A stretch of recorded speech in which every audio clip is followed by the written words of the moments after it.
Andre got dragged to a cocktail party where he only knew one person, his wife. And while she was gabbing and laughing it up with clients and colleagues, he figured he'd make a little pleasant conversation with the guy standing next to him, who was probably in the same situation. I saw you had a bunch of apps there for the virtual mansion. Yeah, me and my family love our iTownhouse, you know. Having all the floors and ceilings as computer screens and all the walls and counters as touch screens, I don't know how anybody could live without it. Tell me about it. We can choose from tens of thousands of interior designs. My wife right now is gaga for the extravagance of Russian palaces. My wife loves when she goes into our teenage son's room and all the disgusting punk band posters and the centerfolds of naked women, the electronic spray paint from the spray cans, it all goes away and she sees the room the way she wishes it was, you know. Not to mention the search function, you know. I don't know what I'd do without it, so I could finally figure out where I put my glasses this time. Yep, got them. With Virtual Mansion, they installed hundreds of thousands of camera chips on the outside, so I can pick where my windows are and what they see. I can watch the kids playing out back, or I can choose from lots of land and cityscapes. Right now, I'm absolutely psycho for the landscapes of the movie Avatar. That's nice. We have that, though. Yeah, we've got that. We've also got a night vision app and a binocular app, which I use when my neighbor's wife is sunbathing in the backyard in her bikini. When my window app senses my busybody, nosy neighbor looking into my window, it morphs my image into an image of me prancing around naked in my wife's lingerie. Yeah, we've got that too. Yeah, with the 7.31 software update. Also, with that update, my wife has a mirror app, so she can look into it and see how she looks in hundreds of different outfits from thousands of different stores. If she likes it, she taps buy, shows up the next day. With my mirror app and Virtual Mansion, I can make my wife look 10 years younger, 15 pounds lighter, and make her breasts look bigger and perkier. Well, my wife doesn't need that particular app, but I do set it to show my son what his lungs are going to look like in 15 years if he doesn't stop smoking.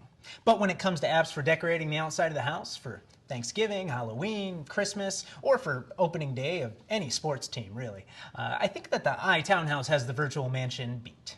You could see my Christmas decorations from space, okay? And come tax assessment time, I've got an app that makes my house look like a piece of crap from the slums. All Andre wanted was to make a little pleasant conversation, but now there's no way he was gonna lose this pissing contest. You know, I think when it comes down to it, with the sheer number and quality of apps for all the various parts of the house, the iTownhouse has the Virtual Mansion beat to hell. Bull! I can walk out of my bedroom and into the hallway and shop at any box store in town. Who doesn't have that? Right? But when I go into my bedroom, I know my wife's in the mood when I find her lying there naked in some exotic location, right? Last night, I found her on a moonlit beach in Thailand. When my bedroom app senses that my wife has had an orgasm, the ground actually shakes.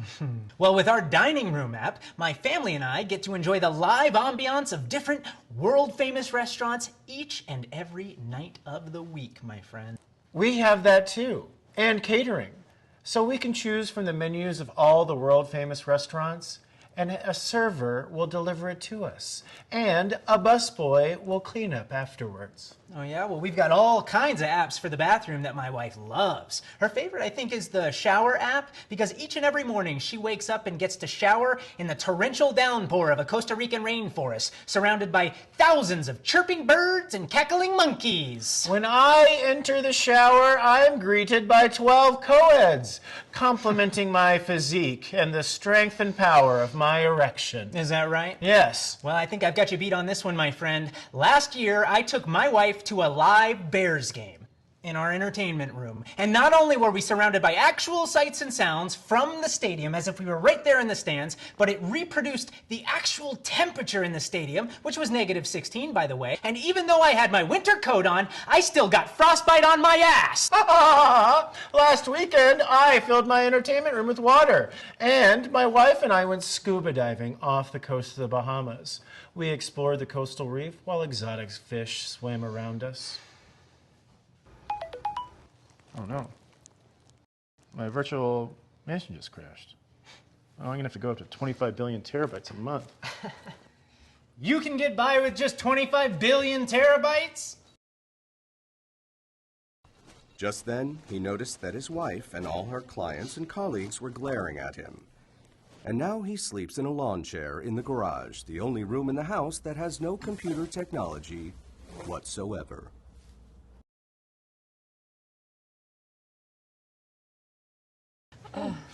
I love what you've done with your virtual mansion. You know, I get excited every month for the new copy of Best Digital Homes and Virtual Gardens to show up so that I can do the entire interior of my iTownhouse. Well, thanks. I'm glad somebody appreciates all the effort I put into this. I just don't know what other women do when their husbands text, "Oh, by the way, dear, I've invited 40 of our coworkers over for a little get-together in the next couple of hours." So this was the best I could do. Oh, but the best part was that the boss's prissy wife decided to come over a little early and inspect the place. I stopped her at the door and I said, I apologize, but I'm in the middle of redecorating, so the place looks like a tornado went through it. And by the time we got to this room, the living room app had done just that. The look on her face was priceless. I had a similar experience when I grounded my daughter. She said to express her wrath that she hoped our house would burn down. Unfortunately, the fire department got there before I had a chance to turn the exterior of the house back. I often wonder how women in underprivileged, non-digital households go about their day without going stark raving mad. I completely agree with you. At least when I take the boys virtual grocery shopping, I can make the covers of the cereal boxes blank and change the candy into cleaning products. And when they refuse to go to bed, well, I can change the scary monster under their bed into a cool cartoon character. Or similarly, when my daughter is grounded, I can change her room into a boiling inferno that's cockroach and rat infested, sort of like a solitary confinement cell in a third world country. And don't get me started about husbands. I have no idea how underprivileged women keep their men in stud muffin shape if they don't have the Honeydew Weekend app that turns the beer belly into a six-pack. And how do they get exactly what they want for their birthday or Christmas or anniversary if they can't change every advertisement on all the shows their husbands watch? Or when we're feeling frisky, at least we can leave a trail of virtual clothes that disappear so our kids can't see them. And I love that these houses do laundry for you. I mean, I already do all the emotional labor. Do I have to do the physical labor as well? Right? What about when our husbands bring us flowers for no apparent reason, right? And when we ask them, do they want to apologize for something that we haven't found out about yet, we can at least use the lie detector app on the back wall and see if their answer is total bull. And when our husbands really piss us off, we can just create an infinite number of doorways and get them lost in a maze for days until they come up with an adequate apology. You know, when you think about it, in certain very specific ways, women kind of haven't made. This is so true. Which brings me to something I wanted to run by you. I'm a part of a secret society of thousands of women across the globe who happen to be responsible for all the apps we were just talking about. Really? They trained me as an app developer, and I was wondering if you would want to join us. I can't. Because I am already the Vice President of Marketing for the North Central region. Our company motto? Today the digital household, tomorrow the world. Cheers. You know this is coming, right? I mean, billboards are gigantic flat-screen TVs. So, of course, Apple, Google, Meta, and hundreds of other companies are busting their asses trying to come up with apps that will beat all the others to the market. So they can make even more hundreds of billions of dollars selling them and the equipment needed to use them. So, what apps would you love to have on the wall, ceilings, and countertops in your homes, condos, or even the offices you work in? Apps that would be so incredible, you'd, gladly go into sizable credit card debt just to buy the latest software updates. Oh, and, just so you know, there are betting pools in neighborhoods and corporate offices all over the world where the guys are betting that they'll kick the digital asses of all you ladies out there on this one. Also note that the men and women in those places want you to know that if they lose the tens of thousands of dollars that are in those pots, they'll post your pic all over social media, and everywhere you go, men and women will show up out of nowhere and kick your asses. So get to work.